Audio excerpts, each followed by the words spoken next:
from Toronto, from around the globe. Welcome to our Speaking of evening tonight. I have the great pleasure of both being a graduate of this college from the class of 2001. I'm actually joined by some fellow classmates tonight, so shout out to the class of 2001 and Martland's House. And I also have the pleasure of serving the college in the role of Vice Principal of Advancement, a role that is really about strengthening connections of our old boys, of our parent community around the world in service of the success of our students, both now and in the future as they graduate. And so it's my deep pleasure to welcome you to a very, very exciting evening tonight, focused on leadership in women's sport. The land we gather on here at Upper Canada College is in the traditional territory of Indigenous peoples, including the Anishinaabe, the Wendat, and the Haudenosaunee. We're grateful for Indigenous stewardship of these lands since time immemorial. And we acknowledge that the Deer Park campus, where we are today, is on Treaty 13 territory, and our Norval Outdoor Education School campus is on Treaty 19 territory, signed by the Mississaugas of the Credit, First Nation, and the British Crown in 1805 and 1818. Today, this region is home to many First Nations, Inuit, and Métis people from across Turtle Island, and we're grateful for the opportunity to gather and to learn on this land. In partnership with Indigenous peoples and communities, we continue to act on Upper Canada College's We Call commitments, a joint product of our student leadership and faculty, which is a commitment to advance truth and reconciliation. A bit about tonight's event. The Speaking of event series is now in its third year, and it features valuable insights from renowned experts within the UCC community on a wide range of topics. We always appreciate the opportunity to come together to learn about new trending topics, emerging trends, things that often spark conversation, innovation, and connection within our community. It's also an opportunity for all of us within the UCC community to stay connected to the college, no matter where you may be or where life has taken you. And tonight is no different. We're so excited to explore a really fascinating, very hot and emerging dynamic rise of women's sports here in this country, from growing investment and media coverage to the impact on players, on fans, and the future of sport. Before I ever introduce our distinguished panel, I'd like to encourage everyone to actively engage in tonight's conversation, both if you're here in person and if you're joining us virtually via Zoom. For those on Zoom, please don't be shy to use the Q&A function to ask questions throughout this event. And we'll leave time at the end to answer those questions, both from the floor and from the audience online. This event is being recorded and will be shared on multiple channels for those who cannot attend. So tonight, we have the privilege to hear from a really distinguished moderator and group of speakers, and it's my honor to now introduce them. Starting with our moderator, please welcome Fiona Marshall, an educator and leadership mentor with a deep commitment to student development, equity and inclusion, and coaching young people to excellence. Many of you will know as a former assistant head of the upper school here at Upper Canada College. Fiona knows this place well and is certainly familiar with our community. Fiona is currently the Director of Student Leadership at Havergal College and will soon return to UCC.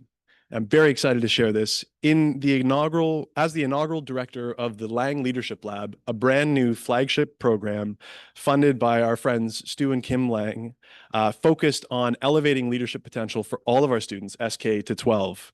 And this is an initiative that we've been dreaming of, that Stu has made possible, and we're delighted, Fiona, that you're here to help make it happen. So welcome home, and thank you for moderating this evening.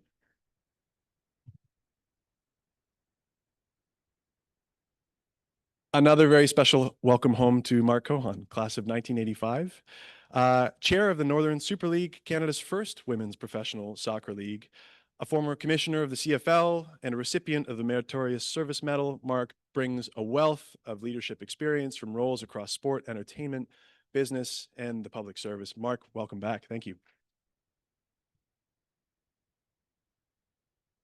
And two very special guests. First, please join us in welcoming Diana Matheson, two-time Olympic bronze medalist, one of Canada's most decorated soccer players with over 200 appearances for the national team. Diana is the founder and chief growth officer of the Northern Super League, which successfully launched in this month and is a driving force behind the rise of women's professional soccer here in Canada through her work with the Project 8 Sports. Welcome. And lastly, but certainly not least, please join me in welcoming Teresa Resch, the inaugural president of the Toronto Tempo, the WNBA's first franchise outside of the United States, set to debut in 2026. A driving force in basketball for over 20 years, Teresa spent 11 seasons with the Toronto Raptors, leading major initiatives like the OVO Center and the Raptors 905. Teresa, welcome and thank you for joining. With that, Fiona, over to you. Thank you. Thank you so much. I'm just absolutely delighted to be here and to talk about a topic that's really close to my heart, leadership and women in sports. And so thank you so much for coming today. I just want to set the stage, although most of the audience will, of course, know the enormous momentum in women's sports today. It is just truly an incredible time for women's professional sports in Canada and around the world. And, we just looked to the launch of the PWHL last year, an expansion team announced today in an exciting announcement. Obviously, the debut of the WNBA next year, and those sold-out home openers last week of the Northern Super League. It's a remarkable time. And you can just actually feel the momentum that's happening, and that's something that we want to explore today. But it's not just a feeling, and it's also not a great tagline. Everyone actually does watch women's sports. And here's some data about that. A recent study showed that over 70% of women and men watch women's professional sports several times a year, and 23% of men watch weekly or daily. And 54% of these fans began watching in the last 3 years. And I think what's really maybe most exciting is that 2 in 5 Canadians aged 18 to 34 consider themselves avid fans of women's sports. So that's just an enormous potential for growth. And investors are investing, and they're raving about the benefits. They report that their investment has exceeded their expectations. And of course, that's not surprising with the growth. Deloitte predicts that revenue from women's professional sports will exceed $2.35 billion this year. And that's more than a 300% increase since 2021. So we couldn't be luckier to have 3 incredible leaders today in the space of women's sports to talk about leadership in this space. And of course, UCC's commitment to leadership is all about transforming individuals, spaces, and pushing change. And that's exactly what all 3 of you have done. And so we're really excited to get into conversation. So good. Are we ready? Let's go. Okay, let's go. Great. So good for pitch ball. Yeah, there you go. Yeah. So just starting with an open question to all panelists, but just sort of looking back, thinking about this momentum that we're talking about, what from your perspective, was there a particular moment or like a turning point that you can think of that really sparked what we're seeing now? Maybe Teresa, I'll start with you. Is that because the answer is so obvious? I mean, Caitlin Clark has transformed women's basketball. Right. I'm sure everybody in this, actually, I don't know, it'd be interesting. How many people in this room have heard of Caitlin Clark before? Yep. I can't see, but I think every single hand is up. Yes. I don't know if that's ever happened in women's basketball before. She transcended the sport, transcended culture, and catapulted women's basketball to a whole nother echelon. What was great is the foundation had been laid for that to happen. So like that obviously was a turning point most recently, but I mean, the fact that the WNBA exists, that somebody had, well, David Stern, who you worked very closely with, had the foresight to understand that there was space for that and that it could exist 30 years ago. And now it's the longest serving women's team sport league that exists. And it's only scratched the surface. So, I mean, it's pretty obvious. There's also been a tipping point in how fans consume the game that has really transformed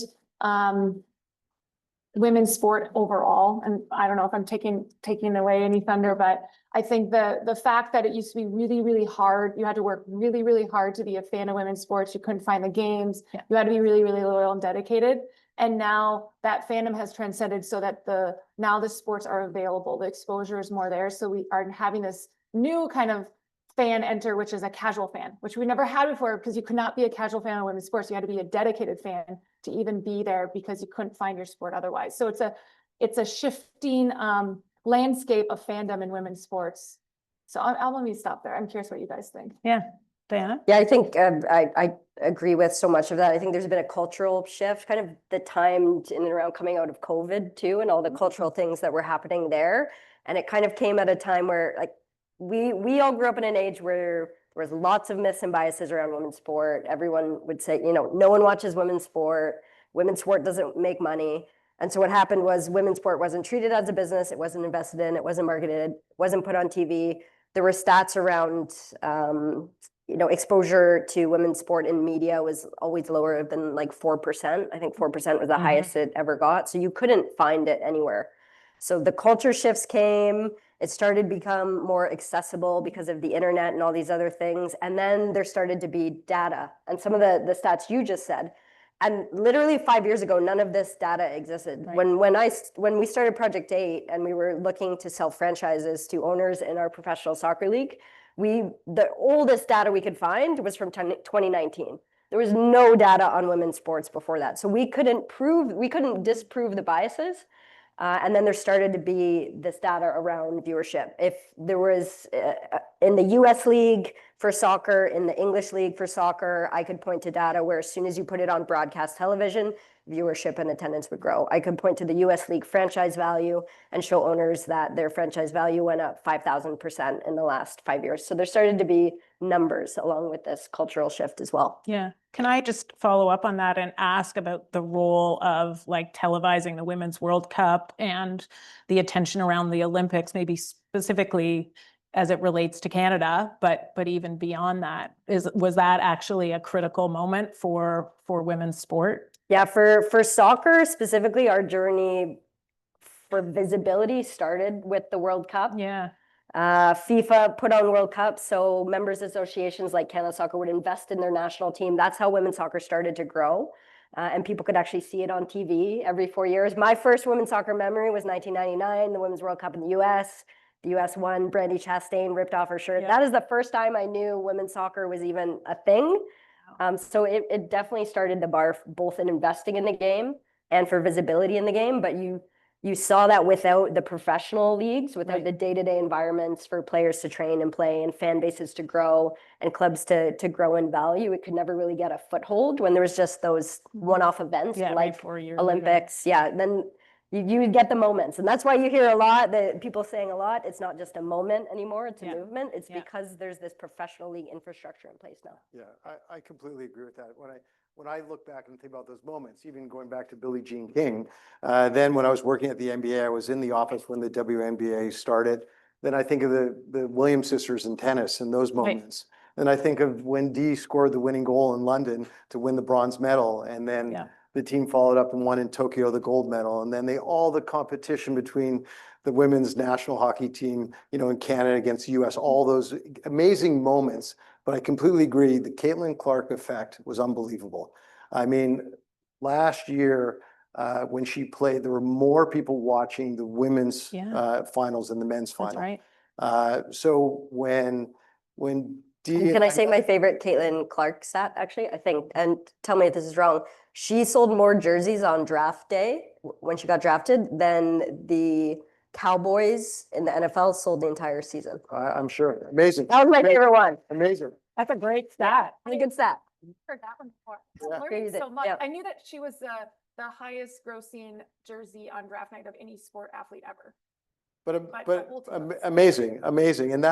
And as you said, these moments have now created that movement. And you know, when I met Dee and they asked me to get involved with the league, it was my wife Suzanne here and my daughter Parker, who's 19, who said, "Dad, you have to do this. You got to be a part of this because it's an important movement." And there's this amazing tipping point where, and the other thing I just want to add, we didn't talk about the game.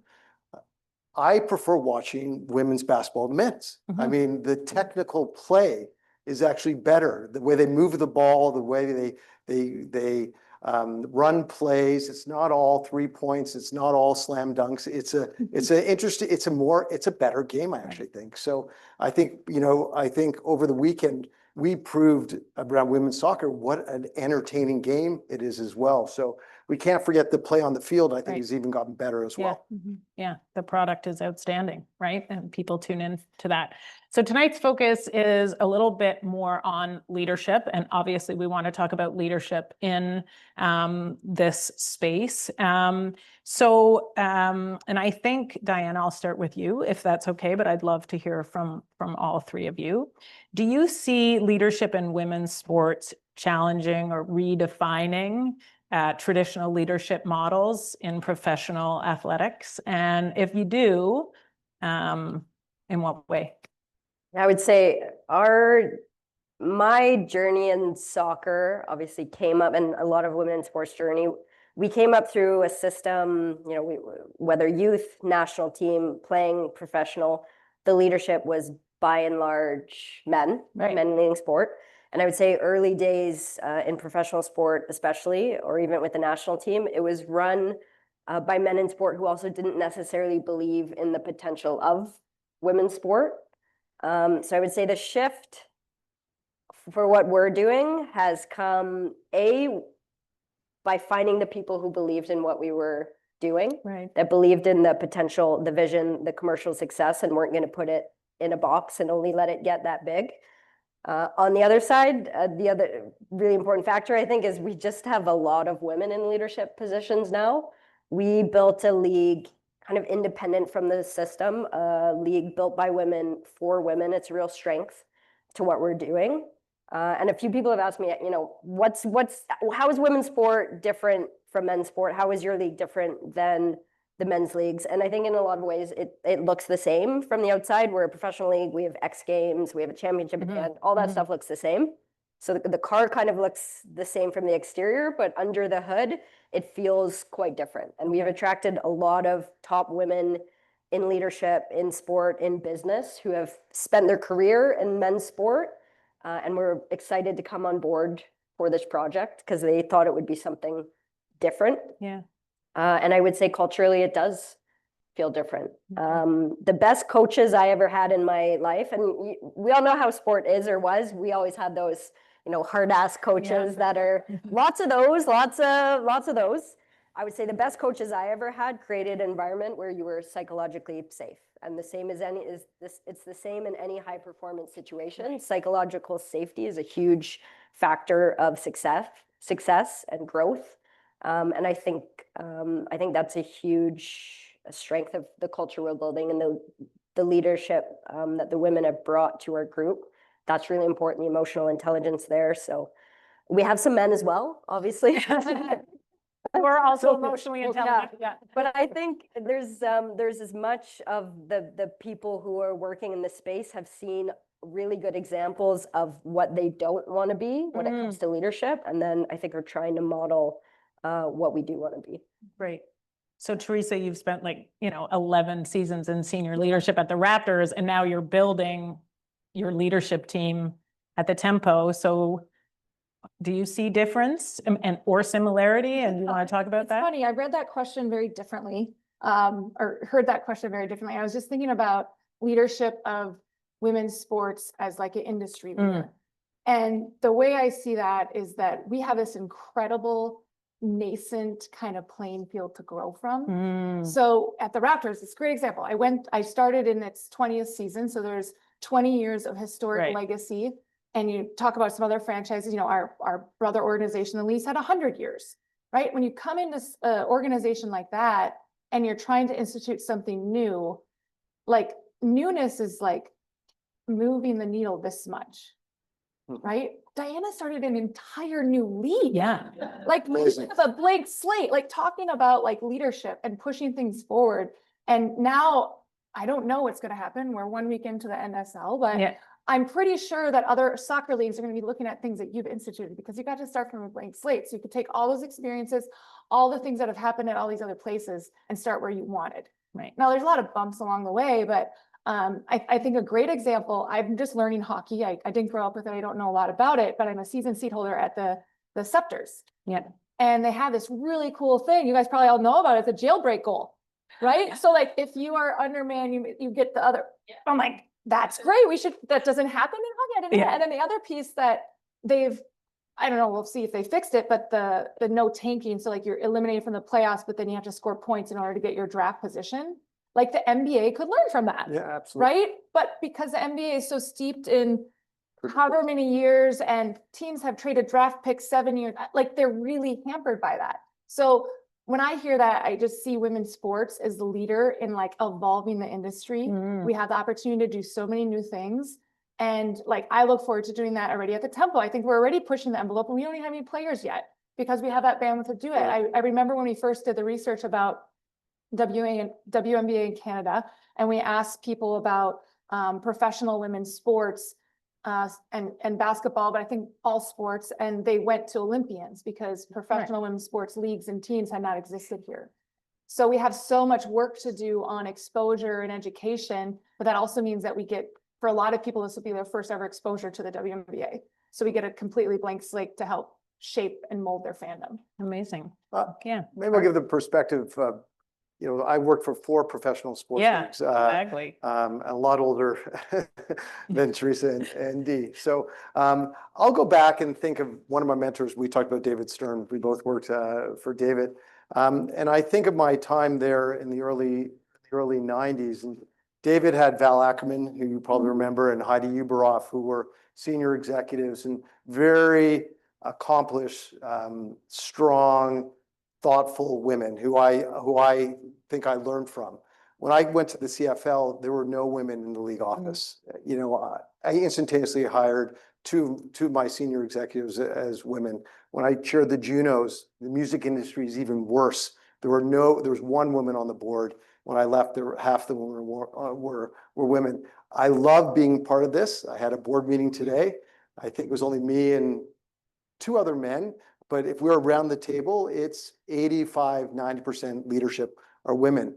What I think is so important is you get a different perspective. Right. It's a different, so creating this amalgamation or this community where there's different voices at the table just makes us so much stronger. And I love this because of, it's amazing what Dee built. I couldn't do that. I mean, it's amazing what you've built to date.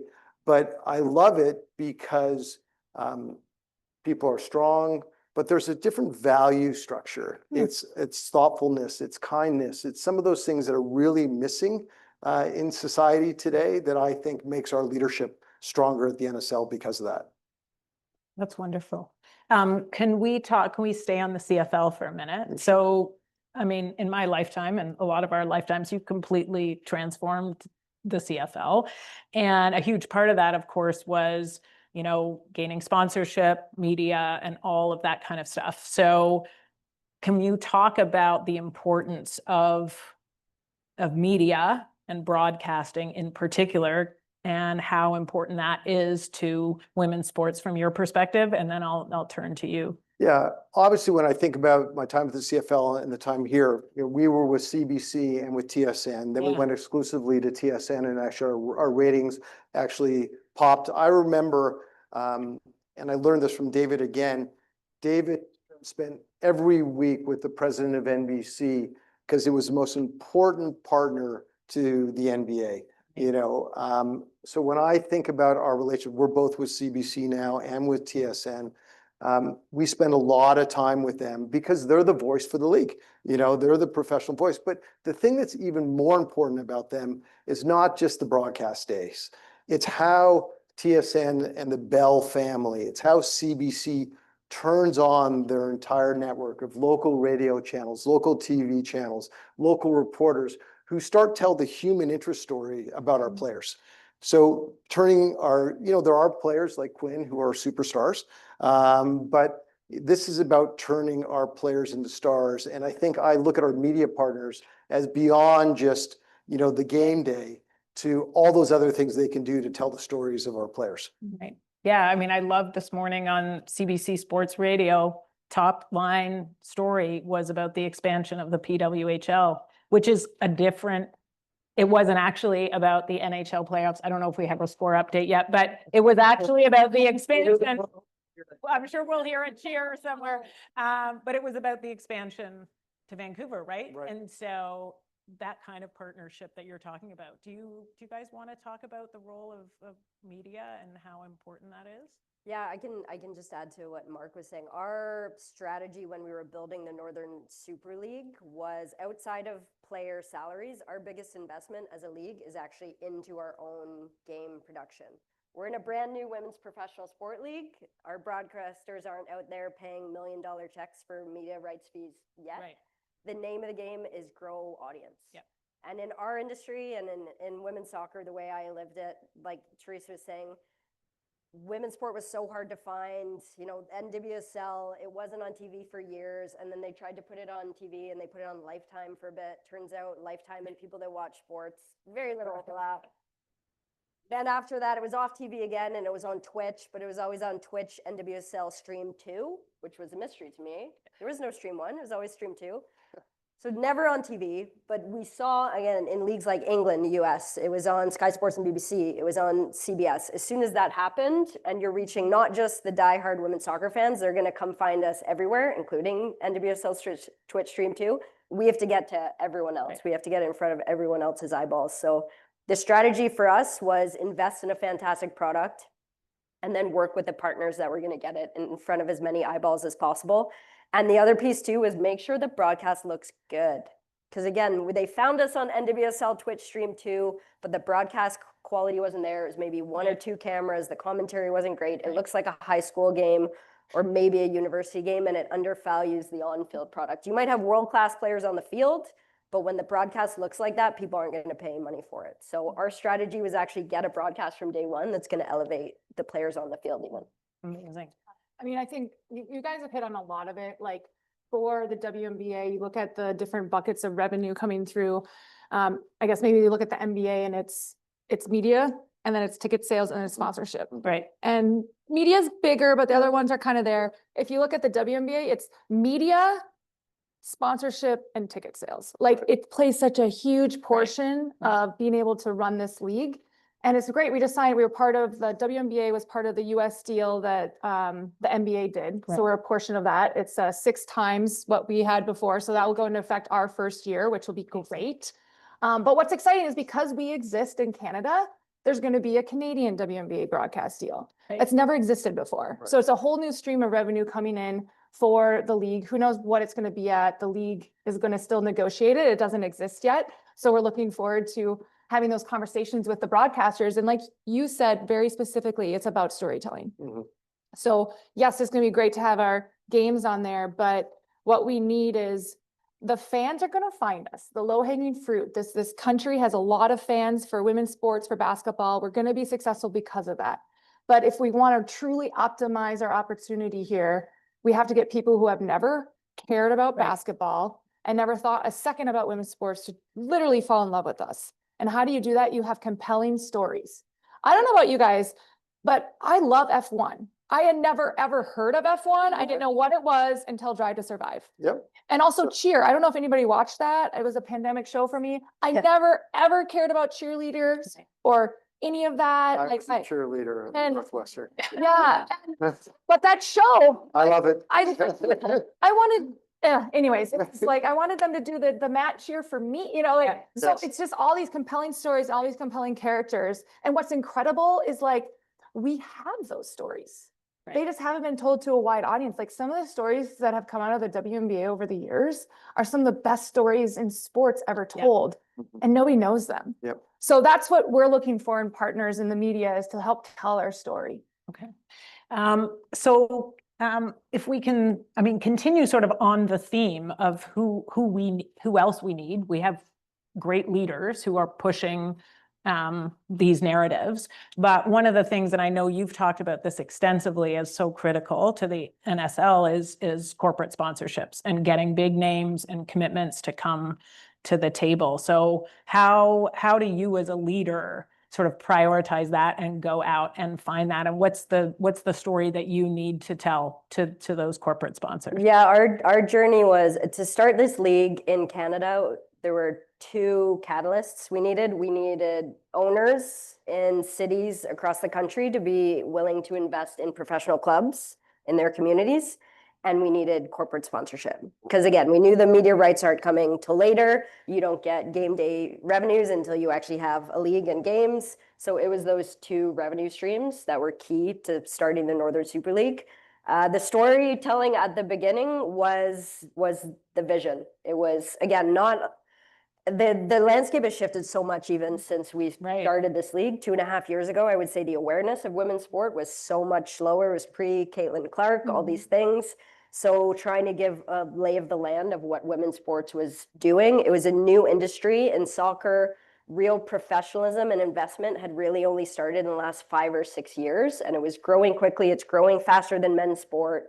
All the metrics are showing that. And in Canada, we have all the building blocks to compete on the soccer side. 3rd largest player pool in the world. All the stats you said around a culture that watches women's sport. And that is very important in my industry in soccer, because we're competing against the rest of the world for talent, for players, for coaching, for everyone. There's dozens of women's professional soccer leagues around the world. But culturally, a lot of these places are also where men have been playing soccer a lot longer. And the cultures are a bit slower than we are in North America to come around to the fact that we're going to watch women play football, women play soccer. Yeah. And Canada is world leading at that. So we've got this progressive culture. We've got the players. We've got the fans. And we start to have data around the fans too. A little bit of data finally to show, oh, our fans are a little bit different. They actually engage more with sponsors that sponsor women's sport. They're more loyal to the brands that invest in women's sport because they care. And they respond to the companies that are helping grow the thing they love. So it was just a lot of the storytelling about we're behind, but we have the opportunity to enter this market and be a top league in the world because of all the building blocks are in this country, and we've got a market for it. And the fans that are here are going to engage with you at higher levels. It's a smaller audience to start, but they're going to engage more than general sports fans. Yeah. That's awesome. Can I just add on? Yeah, something? I'd 'Cause love I that. think it's important because I think there needs to be a culture shift in Canada from corporate Canada as it relates to women's sports. Thank you. So, Yeah. I think we have some great founding partners like Canadian Tire Amazing. who support across multiple Yeah. leagues. What I worry about is corporate Canada ticking the box. Oh, I did the NSL, so I don't need to do the tempo. I did the PWHL, so I don't need to do the NSL. What needs to change in corporate Canada is I need to support women's sport. And I need to support all three. And I need to support multiple. You know, it's not ticking a box. This is part of a corporate strategy to support the movement. So I think we have early adopters who've helped. I think corporate Canada has to move further in helping the entire ecosystem. Yeah. And how do you make sure that happens? What's the leadership that's needed? Tell them that. Tell Talk them. to them. You know, guys, you need to step up. Yeah. You know, you should, you know, support us, support the tempo, support the PWHL. Like you need to be across all platforms to support women in sport. Yeah. Just have frank conversations. I think you're right. Like we have had, the landscape has changed exponentially since 3 years ago when you were trying to start. We have incredible inbound, incredible. Like when you say corporate Canada is stepping up, they're stepping up. But I don't want to say the issue, but our jobs are hard because they're stepping up, but they want to pay a discounted amount, right? Yeah. So it's our job then to prove the value we're asking for. Right. And so that's on us to tell the story, but then it's also us to make sure that we're also delivering it. So step up, be willing to invest on potential, and I guarantee we'll deliver it. Yes. And I mean, that's for me, the message that we're trying to get across. There'll be definitely people that will be at the table. There's a reason why we have so much inbound is there's someone at that company that believes, but then to upsell them, because they come in the door and they say, we want to spend this much. And we say, for that same asset, it's double that value. Right. And they're kind of like jaw drops and it's like, but this is what it's valued at. And we tell the story of why, and we have the data now to actually say, this is why, and also like invest in us on potential. So it's like these little shifts. So when Diana was out there 3 years ago, I'm sure she was knocking on doors, trying to get people to answer, to listen. So we get to, we have the wins helping us that you've already started. So now they're at the door. Now it's like actually pay us the value we're worth Right. Yes. versus a discounted rate. So I can't wait for the next people to come up because we'll have built it all for them. Yeah, that's right. Lucky them. Some of them might be here in this audience. I can't go off this topic without asking you about, the Serena Williams and like how important that is in getting in those conversations, right? So you get her on board as a part owner, and does that allow for you to get in different conversations as her leadership in the space of women's sports and business? Is that helpful? Oh my gosh, are you kidding me? Yeah. I know it's, well, how helpful? Yeah, I know. The GOAT, yeah. Board, I shouldn't say we brought her on board. She has very clearly invested in women and women's sports. Well, she was playing, and ever since she's evolved off the court. So she actually had approached the commissioner and said, I want to be part of a team. We were there, her and Larry definitely connected, Larry Tenenbaum, our owner. And we want her on board because she is greatness. Yeah. And when you can surround yourself with greatness in any way, you want that to happen. And has it opened more doors? Absolutely. I think a lot of people are keenly interested in it, but I'm just really excited to hopefully work with her in a way that can actually add value to the team over time, not just an introduction. Yeah. Like, she's here, she's engaged, she has a lot on her plate, so she's not coming to every game or anything like that, but she's committed to this team, and I can't wait to see like what we're able to build from it. Okay, that's Just to great. digress about Yeah. Serena Williams. So when I was commissioner, I got to play in this celebrity tournament against players, and I got to play against Serena, and I passed her on a shot, and she came up and gave me a hug, and she said, "That's not going to happen again." I loved her. She was amazing. Yeah. Amazing. That's amazing. And so maybe just sort of to build on that, thinking about athletes in the space as leaders going forward, female athletes, obviously you're a legendary athlete in your sport. And, if we can think about the role that athletes, both current and former, play in building of women's sports, how do you see their role in making this kind of change as leaders? Yeah, I think for us, we're lucky on the old retired side, which I am. A lot of my former teammates have stayed involved in sport in many ways. Like GMs, Christine Sinclair's an owner in Vancouver. Yeah. We've got culture, performance coaches, we've got commentators. There's this really incredible generation of player that stayed involved in the game because they very much believe, like many people in women's sport do, that our job is to leave things better for the next generation and build that platform for them to build on. So I think that's the driver for a lot of women in sport. I think the role of current players is to also be the voice, take accountability of your own environment, and give feedback wherever necessary to improve the culture, their environment you're in. And we've tried to share that message with our players. I went and visited all the clubs during preseason, and it's exactly what you said. All these clubs have the opportunity to build from the ground up their own culture from day one. And a lot of the coaches and players have said that as a huge strength and a huge advantage. And one of the reasons they chose to leave an existing job and league and club that existed and they knew what it was to come to an unknown was they weren't coming to a club where there was this culture that existed and you could only change it that much. You get to build it from the ground up. And I tried to share the message that everyone on board this project from day one, from top to bottom, believes in the vision of what we're doing here and tried to build a league with players at the center. So there is no excuse not to bring up issues if you see them or if there's room for improvement, communicate that because it's their job to help build the league too. So I think just empowering the players to use their voice. We don't have a player association or a union yet. We have players now, so we're starting to build out a player advisory committee, and the leaders in that are going to be a very important voice in helping us build the league. And it was a key part of what we were trying to build. Obviously, a former player building a league knows more of the former player stuff, and I think part of what we want to do too is show them a little bit more of what's under the hood. I'm using a lot of car metaphors today. I'm not that into cars, but show them a bit more of what's under the hood, because it's always really easy when you're a player to say, why can't they just do that better? Why can't they make the schedule better? Why can't they do this? But if you can give them a bit more of how complicated things are, I think that gives them tools for not just improving their situation now, but for whatever they want to do after sport as well. That's amazing.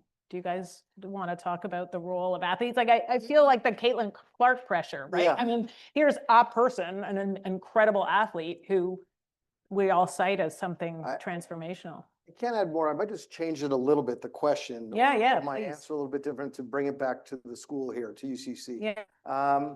So what I fear in a program like an IB program is, and whether it's where my daughter went to school at Branksome or UCC, is the pressure to do so well academically. Yeah. And the pressure as you get to grade 10, 11, 12, that students are walking away from sports.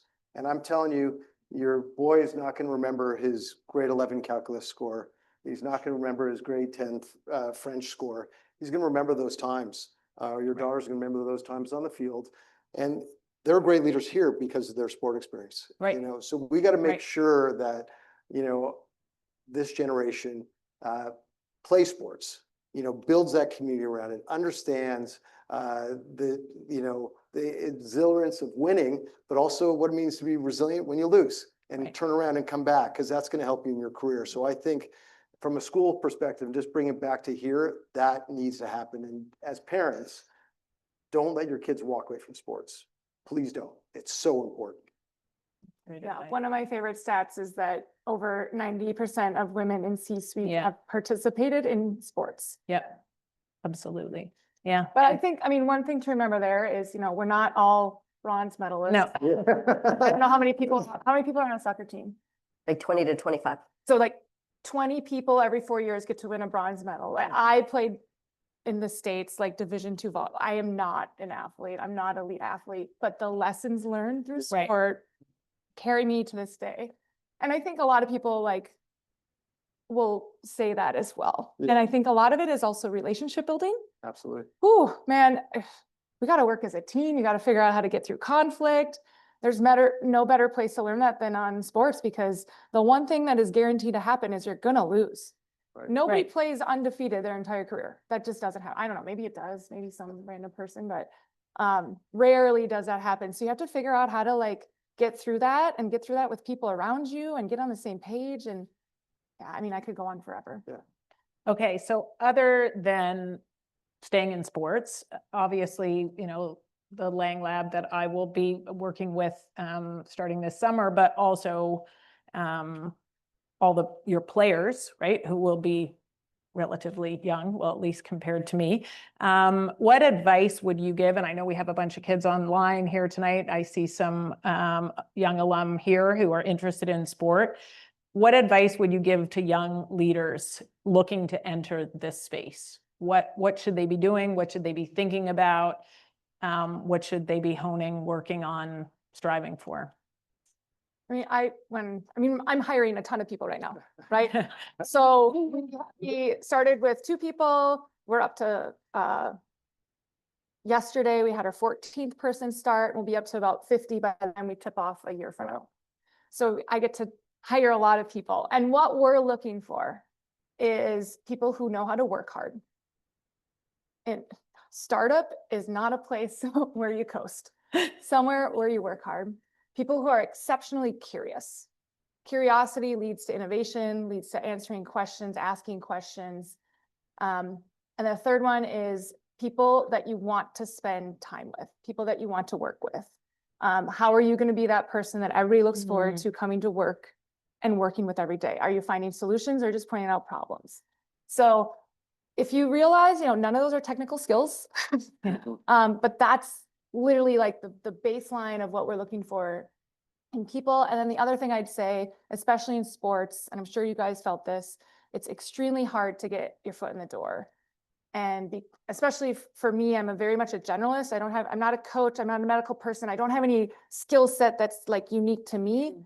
Other than I know how to bring people together and like a generalist. So it was really important to get your foot in the door to understand what value you're bringing. So even if you're just graduating from UCC or maybe undergrad, like you bring a value. So you have to understand and look inside and figure out like what that is, and then be able to articulate that in a very clear way.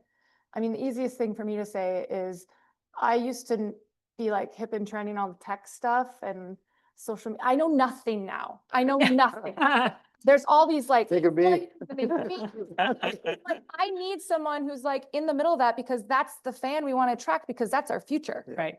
So you have intrinsic value, no matter your age or experience. You just have to figure out like what that is and what you bring to the table and then really know how to articulate it.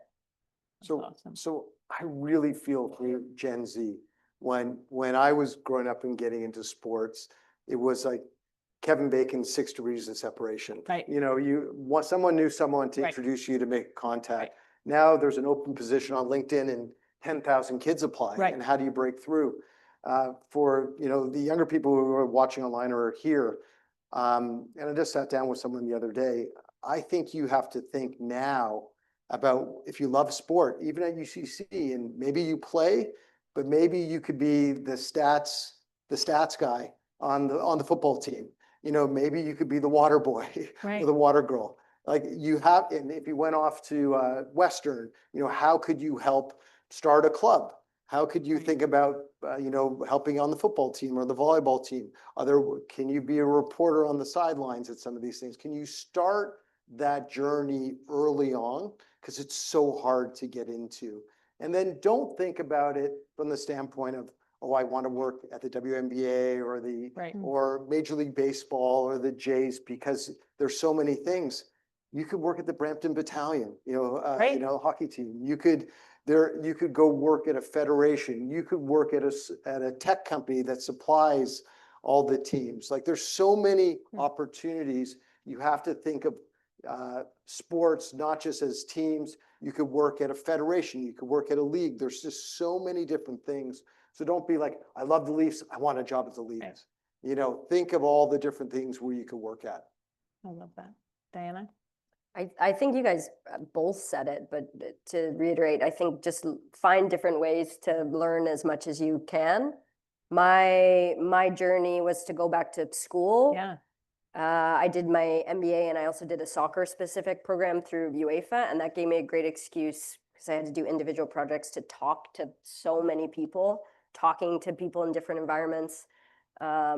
I have 2 friends who were former players who became coaches, and they both spent 2 years just shadowing people in different environments because there's no one way to do things. So I think just find different ways to learn, find different ways to talk to people because everyone's doing things a bit different, and the more you can absorb, the more you're setting yourself up. I just want to add one thing. Sure. This is, I think, really important. If I think of my career, I never was really hired through a headhunter. It was always through a network, who I met. I was working in Major League Baseball. I was at the Narita Airport in Tokyo by myself doing the All-Star Tour, just ended, of the Major League Baseball. In walks David Stern. I'm like 27 years old. I had the guts to go up and talk to him. I have this job here because Christina Litz, who's the president of the league, used to work with me at the CFL. Right. So it's all about relationships. So that networking and being out there and putting yourself out there and asking people, who do you know, who can you introduce me to, is really critical in trying to get into this space. And I mean, I'm going to add one more thing. Yes. Is that if you have a passion for sports, it doesn't mean that that has to be your initial thing, right? So I've worked with a lot of people over the years. Some of the best people are the ones who have gone and become experts in a certain thing, and then they've used their passion of sport to bring it like Right. kind of home. So Right. we had a gentleman, he started as an intern and he was an engineer, and he was doing his master's in the way that particles move through water. And the same system that they use to track those particles happened to be the same system that tracked the ball on the court. No. And he happened to be a really big fan of basketball. And he came as our intern, and now he's an assistant coach for the team, like Wow. 10 years later.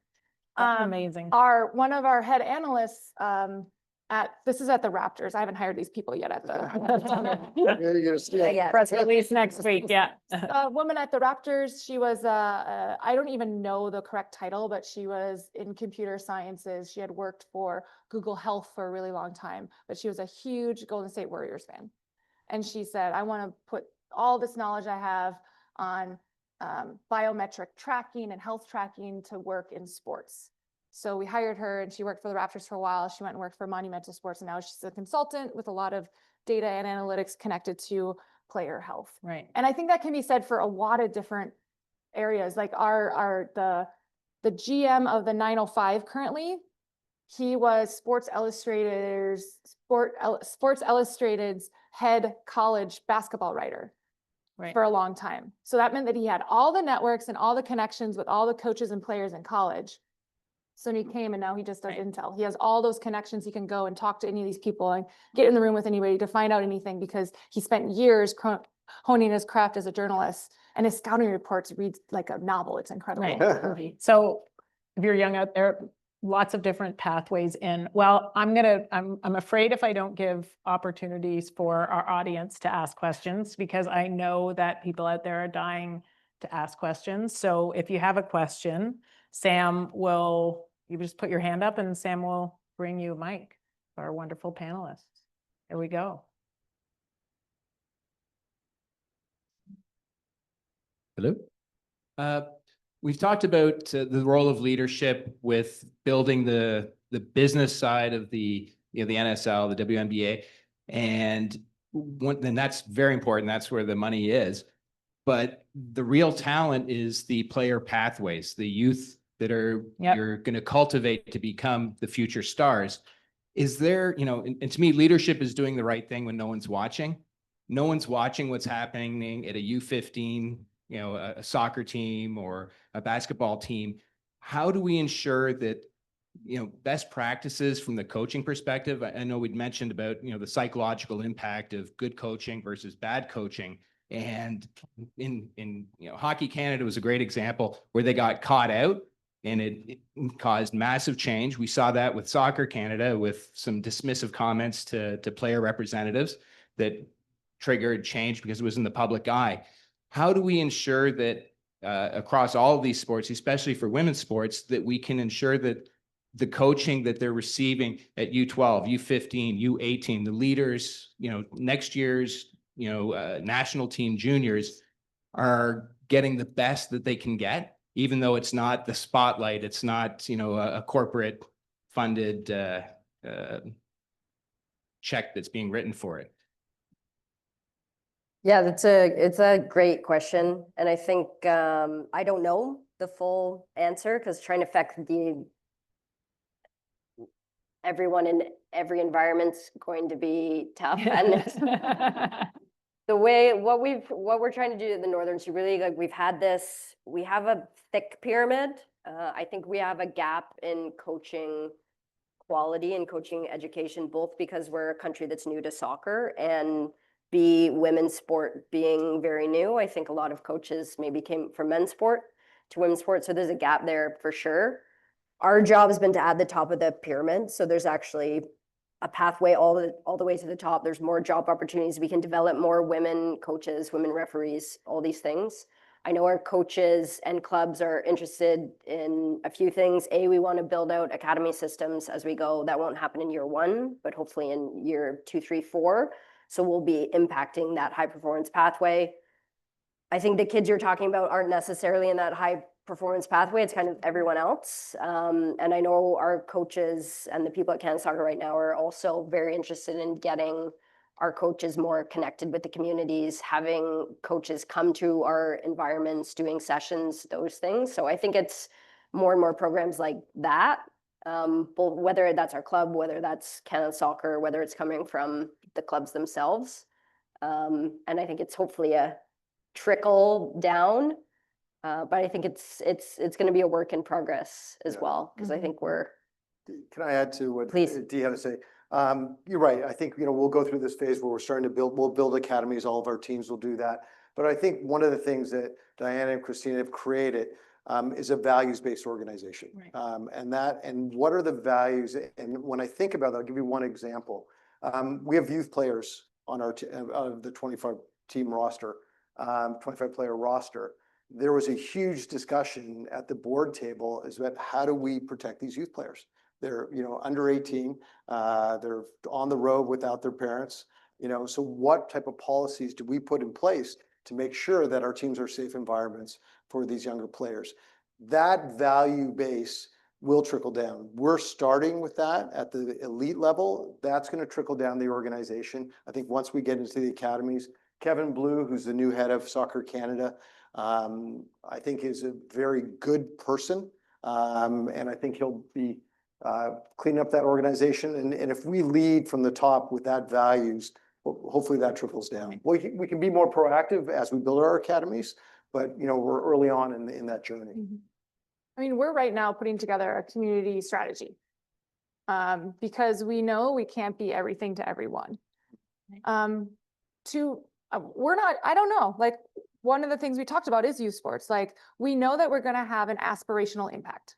I think that's what Diana was referring to. Like the fact that there's going to be a professional team that's all women, that's elite, the best in the world in Canada is going to inspire more people to play.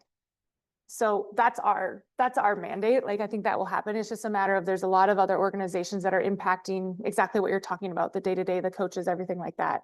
So we're going to try to be a great example of that. And what we talked about is what we want to do is use our platform to enhance those people that are really doing incredible things already on our community and helping to like empower and enhance their impact already. So stand by, we'll have a community strategy at some point. I'm sure it'll have something to do with youth sports in some way, but we know we also can't be everything to everyone. So I think more than anything, unfortunately, there's always bad actors, right? Unfortunately, this is the world we live in. So I think it's just all of our jobs to make sure that if we see that happening, we call it out and also try to create frameworks and however we can impact our day-to-day in the ways that will hopefully take those bad actors out, because there's so many people doing incredible things. Anyone else with a question from the audience? Sam?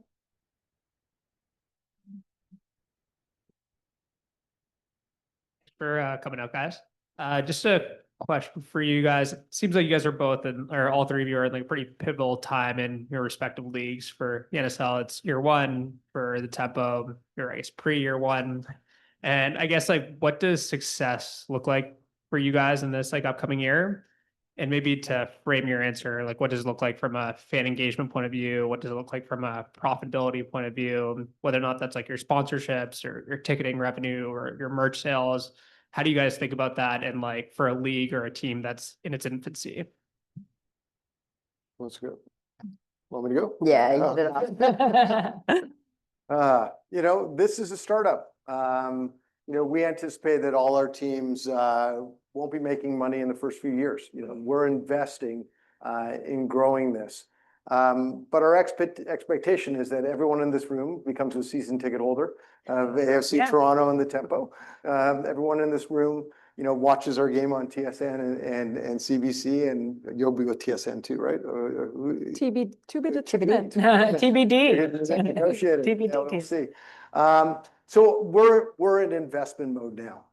That really is. But this is block and tackling right now as we grow this league. I mean, it is now from the hype of this week and of last week and this week in terms of the launch. Seeing the lower bowls sold out at BMO Field, 15,000 people, seeing the great turnout in BC Place. We both go to Halifax on Saturday, and that's going to be a really fun community, smaller stadium, but a lot of fun. Now we have to build, it's a block and tackling of selling tickets. It's a block and tackling of moving corporate Canada on to build more sponsorships and get the value that you want, and the value that we should get for it. It is making sure that more and more Canadians and CBC and TSN telling the story about our players, so more of you tune in and watch those games. It's creating an environment, and Dee and I talked about it because I'm a newbie as it comes to this sport, is in 3-4 weeks, 5 weeks, the quality of play is only going to get better too, and it already started off at a very high level. So all those things play into going this from startup to growth to scale, like you would a normal startup organization. Yeah, and I'll add to that. A lot of the metrics we're trying to hit for year one around sponsorship, but we'll hit our target, if not exceed it. For player salaries, we know what those metrics are. A lot of these numbers, if we hit them, as we think we'll do, we're already in kind of the top 3 to 5 leagues in the world, which is what we wanted to hit from year one. The mission was be a top 5 league in the world. So we're going to have to shift that to be a top 3 league. That's fine. We like to make the podium. For attendance, average attendance, if we hit 4,000 fans a game, that already puts us third highest in the world for average attendance. So they're modest numbers to start, but it already puts us in a very globally competitive position. And then we're already looking, obviously, 3-5 years out too, expanding to 8 teams and then 10, and also global competition, or sorry, regional competitions. Very important to us. The magic of soccer, the top teams in our league get to compete against the top teams from the US League, from the Mexican League, which is also very strong. So we're going to have those regional competitions too in future years, which is going to be very exciting for us. And I think in the 5 to 10 year span, real success on that regional and international stage too. There's also a FIFA Women's Club World Cup that is coming, where the winners of our regional competition will get to play against the best clubs in the world. So success on that stage will be a real measure for us over the 5 to 10 years. Can I just add one thing? Sorry, Teresa, before you chime in. I'm in between a. Then- I'm an NSL sandwich. Yeah, sorry. I just wanted to add, one of the things that we have to be successful is that our teams create value, talk about enterprise value. If you look 5 years ago at the NWSL, the women's league in the United States, franchise values were 3, 4, 5 million. They're averaging $100 million now. The LA team just sold for $250 million.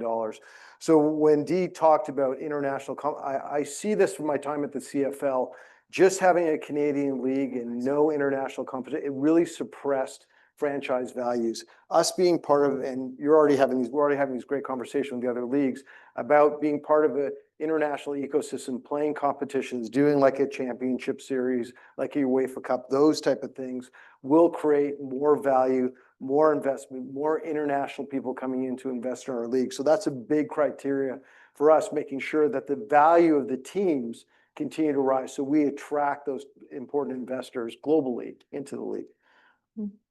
I mean, I think for us, year one, it's really about exposure. So we know we have some data that says in November, so we got the team in May. So in November of last year, we had about a 20%, I don't know what, not net promoter score, maybe just like recognition. I'm gonna go with recognition. Right.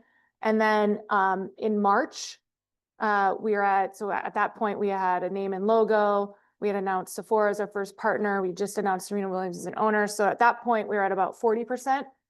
So that's a huge jump. Like most companies get, if they get double digits, it's like a really, really good year. But we're also a new product. So we want to get to 80%, which is pretty ambitious, but like that's just exposure. That's like recognition, knowing about the brand. I've heard of it before. And then we just want committed dollars. So we have some goals on like different partners that we want to bring on. So it's committed dollars for the season when we're actually playing. And then tickets, like we want to sell out our season seats. So if you haven't signed up or put down a deposit, listen to Mark and do that. And then we'll start converting those deposits into actual seat holders over the summer. But like long-term, our stated mission is to prove that women's sports is good business and win championships. So, 10 years from now, when I'm doing this talk again, and I have a lot more gray hair, hopefully I can be here saying, we are entering in our 10th season in the W to defend our title. And there's more Canadians on opening night rosters than ever before in history. And we've completely changed the game. Amazing. As far as business. So. Yeah. Yeah.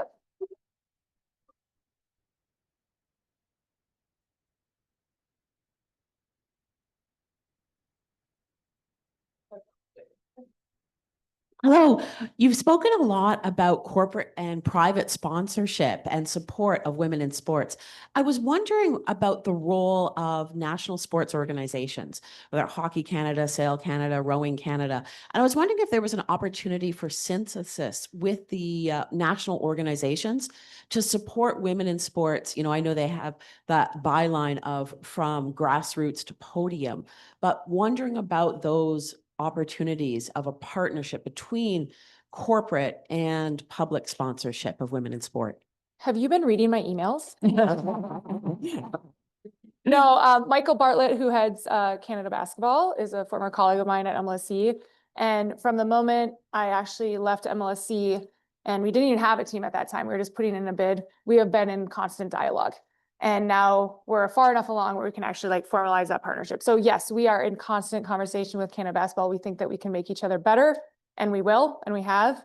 So yeah, a huge opportunity there. I think it helps that we have a working relationship to start from already. So look for that in the future. Yeah, I would say the national sport organizations are a mixed bag. They are organizations that are not always fully professionally run. They often have resource constraints, and they in some ways have an impossible challenge. They have to run high performance national team programs and grassroots. So it's a challenge. So it depends on the sport. For soccer, our NSL Canada Soccer is very supportive. They've been a fantastic partnership with their current leadership now. They have been incredible. So there's a lot they overlap on or have jurisdiction over, like discipline, referees, a lot of that stuff. They actually do player registration. They, in general, as an organization, have a resource problem, and Kevin Blue is fixing all of that. And in a few years, I think they'll be in better shape to support us even more than they are now. As it is now, they support us financially as well. They give the NSL $1 million a year for 9 years. That matches the commitment they gave to the men's league. So they met the same funding commitment with that. So they do have a part with the NSL. Brendan, do we have time for one more question or one? Okay. Sam, do you have an online question that you want to, or somebody here in the audience? Okay, this is it. My mom's here. No. Mom, yeah. We want to hear her talk. Yeah. We used to live right across the street on Forest Hill Road, and unfortunately, Mom sold the house, but I would have said party at the Cohons after. Yeah. High school, but Hi, thank you. not tonight. Yeah. So my question, I just wanted to get your opinions on the growth of sports that maybe not traditionally media friendly. For example, I'm thinking of sports like field hockey, flat water sports, canoe, kayak, rowing, wrestling, fencing, things with there's a lot of youth participation, a lot of female youth participation, but they're never going to get the professional status or the media coverage that the sports on stage are. And I'm just wondering your thoughts on how we can make sure the viability and the sustainability of those sports, especially in this environment.